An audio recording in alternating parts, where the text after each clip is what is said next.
Bueno, ¿cuántas carambolas ha habido después del primer día de Donald Trump?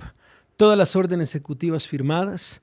He visto cómo, por lo menos, la prensa estadounidense ha tratado de desglosar también lo que ha significado estos primeros días de Donald Trump.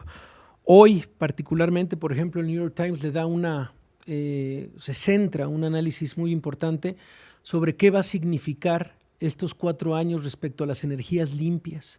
Si ir en contra de por lo menos lo que ellos llaman una evolución en el comercio, una evolución en las tecnologías y en una industria, ir en contra, porque pues, prácticamente en los últimos años se había hablado de eso, de energías renovables, la apuesta también, que iba a significar para una economía tan grande como Estados Unidos. En fin, poco a poco vamos viendo, aquí hemos analizado también lo que ha significado pues su principal problema, por lo menos en la cabeza del presidente, que tiene que ver con la frontera sur de Estados Unidos, por lo menos las diferentes, la mano dura en contra de los migrantes indocumentados. En fin, vamos poco a poco tratando de entender. Y uno de los colaboradores de este programa es nuestro querido Kenneth Smith.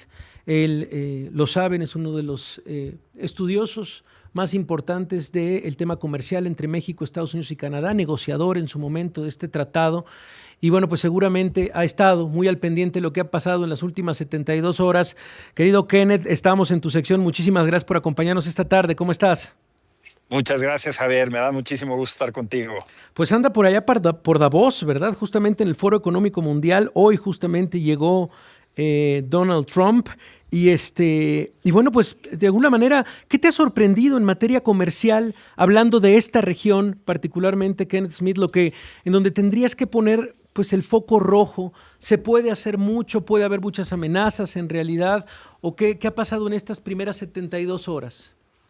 Sí, yo creo que Trump básicamente está cumpliendo con las expectativas de ser un factor de disrupción, de generar incertidumbre, no solo en nuestra región, sino a nivel mundial. Hay que ver su discurso en Davos, hay que ver lo que está diciendo sobre la necesidad de romper con el sistema comercial multilateral, salirse de la Organización Mundial de la Salud.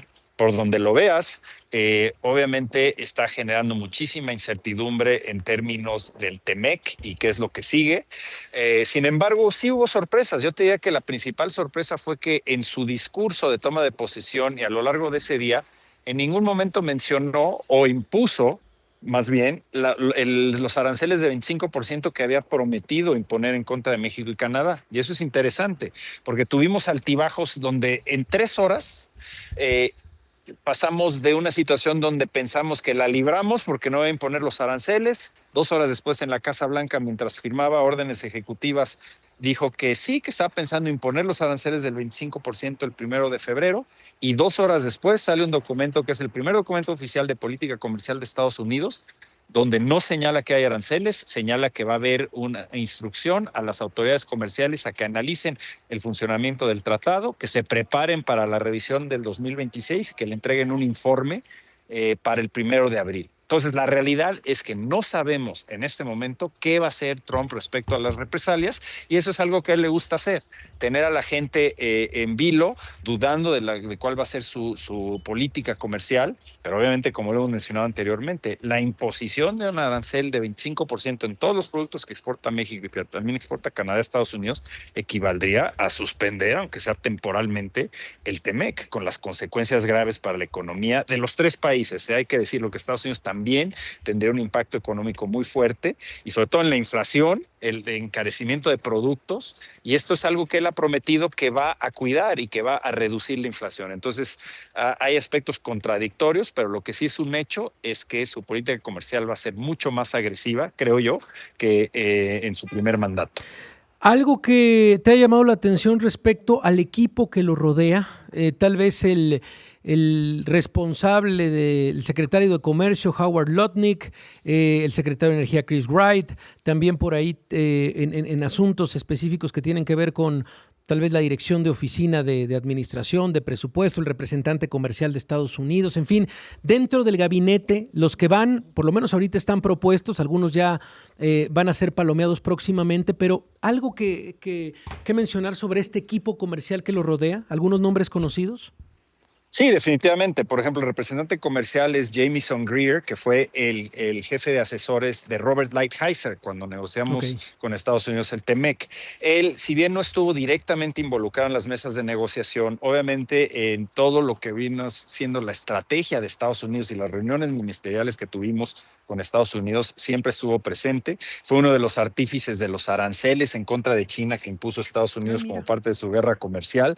Entonces, es alguien que sin lugar a dudas se puede dialogar, es una persona muy inteligente, pero sí tiene esta visión dura del comercio, donde los aranceles deben y pueden ser utilizados, según el presidente Trump, para no solo generar presión sobre los socios comerciales, sino lo ven como algo benéfico en términos de recaudación en Estados Unidos, lo cual es absolutamente falso, pero que sí van a utilizar una política comercial mucho más dura, inclusive con socios con los que se tienen tratados de libre comercio. Y se está rodeando de una ala dura, digamos, es el regreso del asesor económico Peter Navarro, Stephen Miller en la Casa Blanca regresa, que ha sido uno de los personajes más agresivos en materia migratoria en contra de México. Entonces sí estamos viendo una ala dura y pues ya aprendió la lección Trump de su primer mandato, es decir, no se quiere rodear de gente que pueda cuestionarlo, sino gente que lo va a apoyar, y hay una especie de matrimonio peligroso, creo yo, de estos multibillonarios con el gobierno de Estados Unidos, la presencia de Elon Musk. Hay unos conflictos de interés que simplemente hace 5 o 10 años eran impensables, pero que hoy en día se están dando en Estados Unidos. Es decir, uno de los principales asesores en materia del adelgazamiento del gobierno, de la digitalización de los procesos, es el dueño de una de las principales plataformas de redes sociales del mundo. Entonces eso te dice mucho hacia dónde va, digamos, la política del presidente Trump. Sí, estaba viendo un análisis que hacían sobre qué tan legal o no es, por ejemplo, la creación de esta cripto a nombre de Trump o de la primera dama, y de evidentemente lo que ganaron en un día, de un día para otro, y cómo se saltan de alguna manera pues todas las reglas, las normas también de una industria. Y vaya, está en eso, en el análisis financiero, si es posible que un presidente tenga su criptomoneda, por ejemplo. Sí, no, por supuesto. Puede haber cuestionamientos legales muy importantes, conflicto de interés. Sí. ¿Te has fijado que, por ejemplo, Jared Kushner y Ivanka no han aparecido de la manera prominente que lo hicieron en la primera administración? Porque hay enormes cuestionamientos sobre conflictos de interés y cómo se beneficiaron enormemente en el primer mandato de Trump de negocios internacionales. Algo que hay que tomar en cuenta es que también Trump va a impulsar muchas medidas muy agresivas al principio de su mandato, porque en realidad tiene 2 años para impulsar una serie de medidas que probablemente requieran cambios legales en el Congreso, y ahorita tiene una mayoría, tanto en la Cámara como el Senado. Recordemos que hay elecciones intermedias en 2 años, donde por lo general, casi siempre como regla, pierde escaños el partido que esté en el poder. Entonces va a meter el acelerador, y no olvidemos también que, como sucedió en el primer mandato, hay la posibilidad real de que el Poder Judicial en Estados Unidos frene muchas de estas iniciativas. Ya se habla de frenar a nivel estatal y posiblemente a nivel federal esta idea de ya no otorgar la ciudadanía estadounidense por nacimiento. Entonces ese es un primer ejemplo de los temas más extremos que está poniendo Trump sobre la mesa y que se lo puede batear el Poder Judicial. No digo que vaya a suceder fácilmente, van a ser batallas muy largas, pero lo que hizo Trump en el primer mandato es hacer propuestas extremas que luego lo frenaban en el Poder Judicial, y él argumentaba que el sistema estaba roto, que si simplemente lo dejaran hacer las cosas sin obstáculos, Estados Unidos sería grandioso nuevamente, ¿no? Entonces podemos esperar la repetición de esos patrones, y algo que veo que siento yo que es preocupante. En la primera administración Trump hablaba de fortalecer a Estados Unidos, y era una visión mucho más cerrada.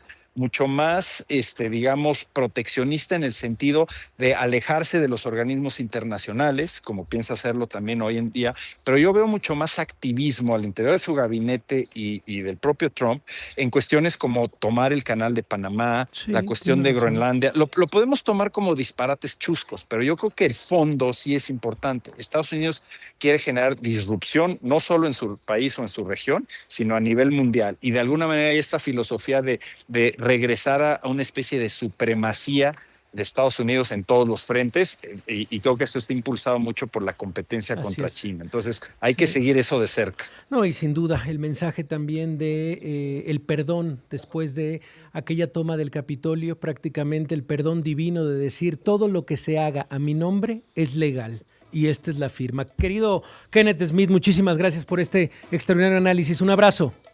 Un placer como siempre, Javier, todas tus órdenes. Un abrazo. Es Kenneth Smith. Nosotros pausa y regresamos. Oyes Risco. Anima.